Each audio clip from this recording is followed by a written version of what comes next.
Welcome back to another episode of Inspirational Journeys of the Best Minds. I'm your host, Jackie, and I couldn't be more thrilled about today's episode. From leading impactful UX research at Google with 20 years in the industry to coaching individuals at Astrolabium, where she is a co-founder, Nina Weber's leadership style emphasizes collaboration, clarity, and empowering others. Her leadership philosophy is rooted in these values, guiding her work as she mentors and coaches professionals across the tech industry.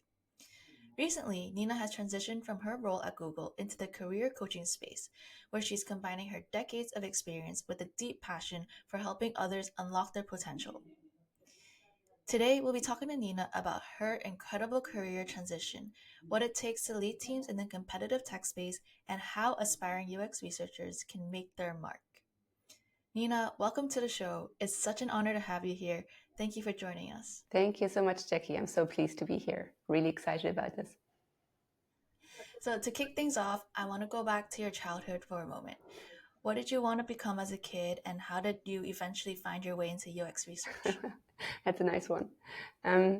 So originally I wanted to become a vet, actually. I always loved animals, and I had a lot of animals at home as well. My family had a lot of animals. And so for me, it was always clear I want to work with pets and with animals and become a vet. And then eventually I realized that actually entails seeing blood, for example, and like using syringes on them. And I wasn't really cool with that. So that slowly gradually faded through a couple of changes in my career. I ended up doing user research at Google, where I was switching between individual contributor roles and manager roles a couple of times. And what I loved about managing was really like working with people on their careers and like figuring out how to get them from junior roles to more senior roles and basically help them grow in those roles.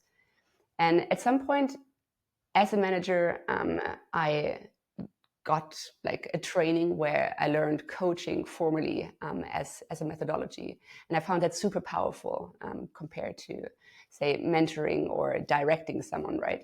Because the difference between mentoring and coaching basically is that as a mentor or as a manager, you have a point where you want to get the person to, right? Like you want them to do something, you want them to solve a specific problem for you. And so with directing or mentoring, you kind of tell them, this is what worked in the past, either for me or for someone else, try that out. And coaching takes a different approach in that it says everyone is different. Like everyone that we work with is a capable adult human being. They are where they are because they are capable. And when they are faced with a problem, we need to take into consideration their surroundings and their very personal setup. So instead of saying, this worked for me, do it the same way, the coach works with the coachee to figure out what might work for you. What are for you, what are the blockers in the situation? Because they might be different than the blockers that I had in the situation, right? So the coach works with targeted questions to kind of like help the coachee to switch how they see a situation and then to find their very own, very tailored solution for that. And when I first learned that, it was kind of like this epiphany. And I tried it out with one of my junior team members. And it just worked so breezily, like something that would have taken me with my old approach of like telling them, try this, weeks or months to get them to X, was one session of like 20 minutes of helping them look into what is going on here, right? Like what are the things that I assume to be true? What are the things that I'm hearing in my head in terms of voices that are keeping me from doing what I know already that I need to do? So within 20 minutes, we unblocked that person completely, and they were able to run with a situation that had bogged them down for weeks. And so I kept doing that in my managerial role. And some quarters later, when I changed my own role again into a different team, and I was working again as an individual contributor, I noticed I really missed this. I didn't miss most of the other managerial stuff, which was a lot of admin stuff, but I really missed this kind of like, almost like quick satisfaction out of seeing somebody feeling like they're in a tough situation, going to this is all clear. Like I know what to do next. I know what my next steps are, and I can grow. And so I took part in this internal program at Google where I worked at the time. It's called G2G coaching, which basically stands for Googler to Googler. So employees coaching other employees. And then during the pandemic, I had a lot of time, and I decided to actually formalize my education and to get certified as a systemic coach to get a broader set of tools and learn more about the underlying theory as well. So, Wow, that's a fascinating path. yeah, What would you say is the best part of the job? of coaching, really like the gratification at the end. Like as a UX researcher, especially at a senior level, you tend to have very long-term projects. You work a lot on collaboration that are like looking at quarters before you kind of like see a result of your work. You spend months on like lining up the stuff, like identifying what the questions are that you need to ask, and then to, as I said, operationalize and turn them into a methodology that you use, and then get the data and then analyze the data, discuss the data, and then seeing the impact of that work can take a lot of time, and that can be very it can be demotivating. And so with coaching, I really love that at the end of each session, you can tell this made a difference. This is something where even if it's a small thing, you see the impact immediately, and that's very, very gratifying. Very powerful. So Nina, take us back to the early days of your career. What were some of the biggest challenges you faced, and maybe how did you overcome them? So when I think back to the early days of my career, I think there were a lot of things that, in retrospect, I didn't do very smartly. I didn't notice at that time because there weren't enough constraints for me to have to face them. So it took a couple of years before I actually noticed there were things that I would have to change in order to not break. And I was actually at a breaking point. So I was always driven by kind of like external praise. I was always very trained to do what was needed, either by my parents, by my teachers, by my manager later on, by the team, right? Like I had trained myself to see what is needed for me, or what can I do to be useful to others, to kind of like make the situation better for everyone around me. And I always kind of like had this overachiever kind of drive where I was like, if I need to do this late at night, I'm going to do it late at night. If I need to work weekends for that, I'm going to work weekends because this needs to be done, right? And I created a lot of pressure for myself that I could, like it worked at that time. I could work nights, I could work on the weekends. Obviously, I missed out on a lot of other things. But then after a couple of years in the job doing that, I actually started a family, and I had a daughter all of a sudden. And she would be awake in the morning. She would be there on the weekends and in the evenings, and I needed to take care of her, right? So all of a sudden, there was this fixed set of constraints that I didn't have to take into consideration before. And my cheating strategies before, like using the evenings, using the nights, using the weekends, they didn't work anymore. And so I got to a breaking point where I actually got into a pretty severe burnout episode.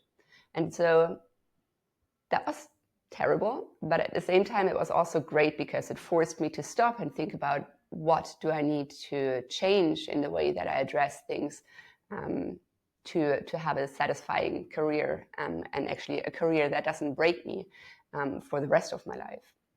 And so looking hard at like, how do I prioritize stuff? Like, what is actually important to me, not just to the people around me, but what is important to me to feel like this career, this way of spending a significant amount of my week, right?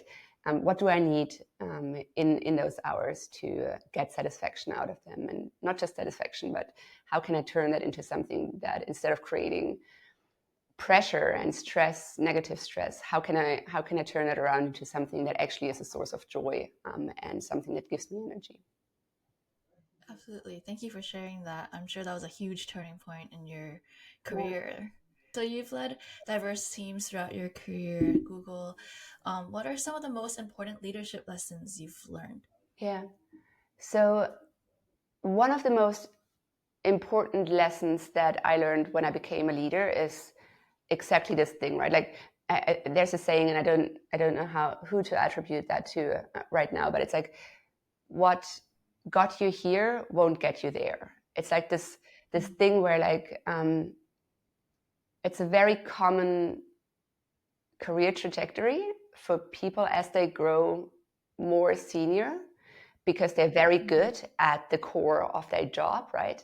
They're very good user researchers, for example. They are very good in like identifying the right methodology and identifying the right questions and collaborating with their immediate stakeholders. And then they get picked as somebody who should lead a team because they're so good at what they are doing. And it's a really important piece of leadership, is having the technical ability for the team to kind of like look up to you and follow you and to make decisions technically that are sound. But at the same time, that's not the only thing, and also not the most important thing that's needed of a manager. So what people struggle with, and what I struggled with at that time, is this notion of like looking at what are the most important things that you need to do in your new role rather than your old role, right? You can't continue doing 40, 50 hours of what you did before. You need to let go. You need to be okay with like somebody else doing that in a different way and focusing on the value that only you can bring to this role now. For example, as a manager, but also in an individual contributor role as a more senior lead.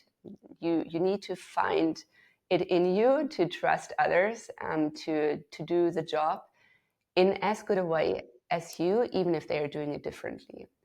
And to do that, to be able to trust the team around you, you also need to create trust within the team. So this creation of trust is, I think, a super important piece that I learned as well. But the most important lesson for me was really to go to looking at this as a new role, as something that is inherently different from what I did in the past, and identifying what now is the most impact creating piece of my role that I need to lean into.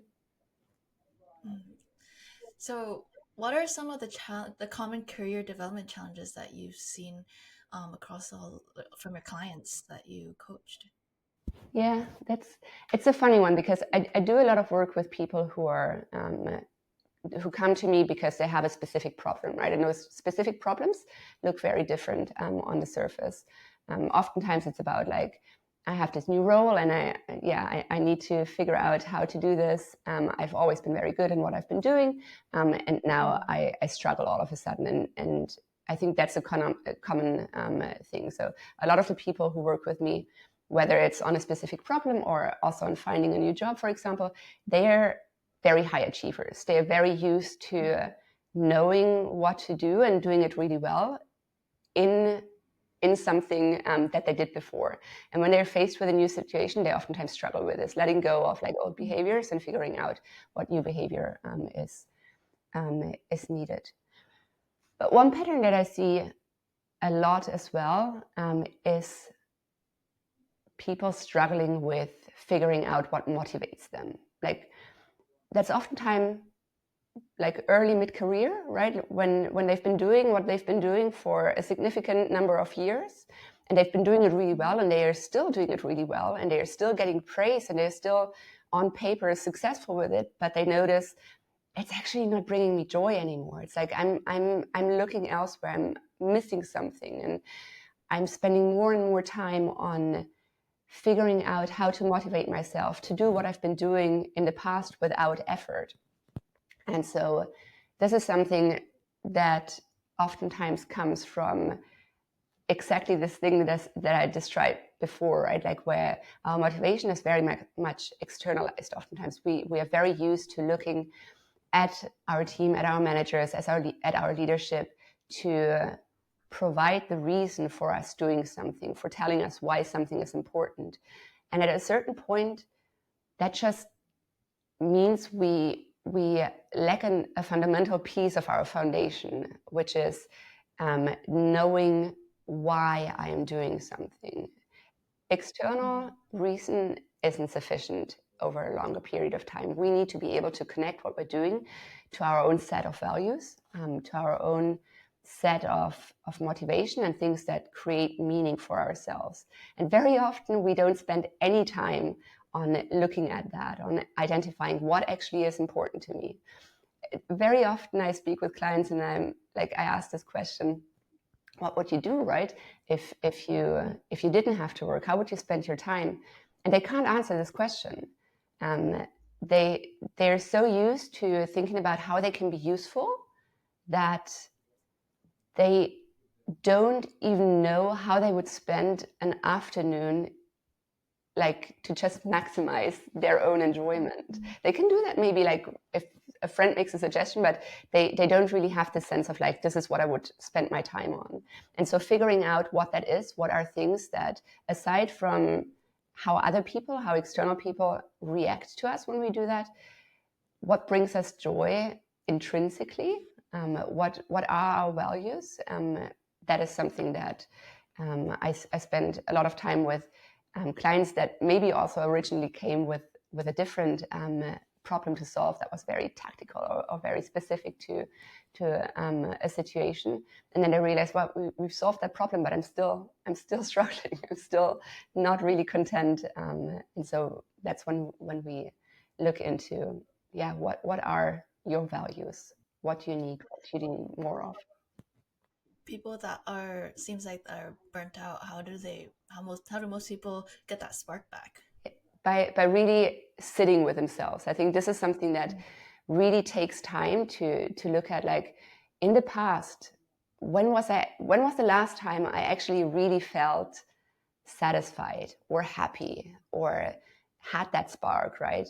And then looking at what was the situation back then, what was in my life when I felt that, and where is that now?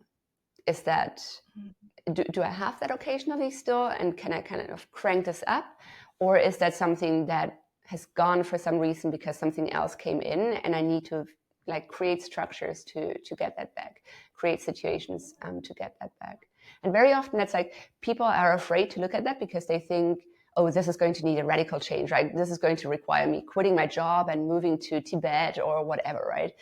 When very often, in truth, it's about implementing very small changes, creating an evening a week where I can go swimming because that's something that gives me joy, or reminding myself to call friends. That's something that during the course of our career, we also often face situations where we just start neglecting social relationships. And so making sure that the pillars that contribute to a sound foundation of life enjoyment are in place, that's very important. And those pillars usually are looking at health, financial security, this entire question of values and meaning, job satisfaction, or getting praise for a job, being in a job that feels meaningful is one piece as well. And then the last bit that I just mentioned is this network, this feeling connection to a set of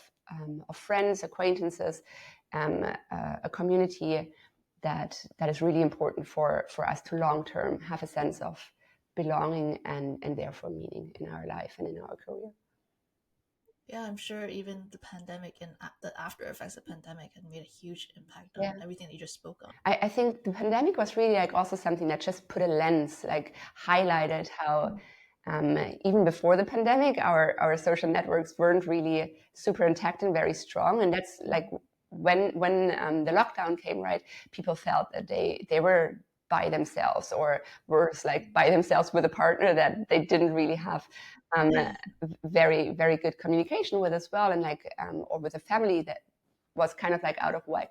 And so people who did have a good foundation in the pandemic, in my experience, had a much easier time of going through that time than people who had neglected creating those foundations and making them strong beforehand already. So for our listeners who are just starting out in their careers, what advice would you give them? I would advise people who are starting out in their career right now, whether that's tech or elsewhere, to embrace a curiosity mindset and embrace being patient. So the market right now is quite tough, and you can, if you look at LinkedIn, you're going to see me and other people talking about how tough the market has become. over the past 2 years. I don't want to go into much detail there now, but it just means you will have to be patient to land a good job. So that also means you're probably not going to land your dream job right away, because there are so many people competing for those dream jobs, right? So embracing also a sense of opportunism and like seeing chances to gather experience is really, really important. So while that means maybe that you are going to have to accept a job that is not ticking all of the boxes for you right away, see what that job can bring to you, right? This is an opportunity for you to collect meaningful experience, relevant experience on the way to your dream job. And that is something that employers are looking for, and they are getting in tons right now from other people on the market. So you need to embrace those opportunities, even if they are not the dream job, because they are a step towards that. And so the other thing that I would say is, with regards to curiosity, if you can embrace curiosity as like kind of like your leading value, it's much easier to enjoy that maybe meandering road to your goal to land this particular position in a couple of years' time, and enjoy that ride rather than focus too much on the goal itself. In that case, do you encounter a lot of people that might want to switch out of tech? I'm still talking more to people that are trying to make their way into tech, despite the tough market. Obviously, that is, I'm seeing a bit of selection bias there. I am positioning myself as a tech career coach. So people who want to leave tech would probably not be as likely to contact me as they want to. I still think tech is a very attractive market, right? It's become much, much tougher, but the jobs are super interesting. Like I think there's so much happening now, also with the advent of AI, and how that is going to shape what products we're going to live with and work with over the next years. It's super interesting. It's super fascinating. You have a real chance for impact. It's gotten tougher compared to the years before, but I also think the job situation is going to ease up again. I'm very optimistic about this looking significantly different in a year or two from now. Right. So shifting gears back to leadership, I just want to ask, who would you say is the most influential person in your life, and how did he or she impact you? In terms of career development, that's definitely my long-term friend, partner, mentor, and former manager, Javier Vargas, that I'm now working with again as a co-founder already. So he was my manager in various roles that I held in the past at Google, and he's been very, very adamant about psychological safety on teams, and spending a lot of time on getting to know his teams as people, not just the people that are reporting to him, but also stakeholders. And so this entire idea of like having empathy for the people around you to create successful teams is something that he's instilled in me. And again, it requires you being able to trust them, and kind of like forcing yourself maybe in the beginning to just take a leap of faith and putting your trust in them, and seeing them as people who want to achieve the same goal, rather than somebody who's competing for glory or whatever, right?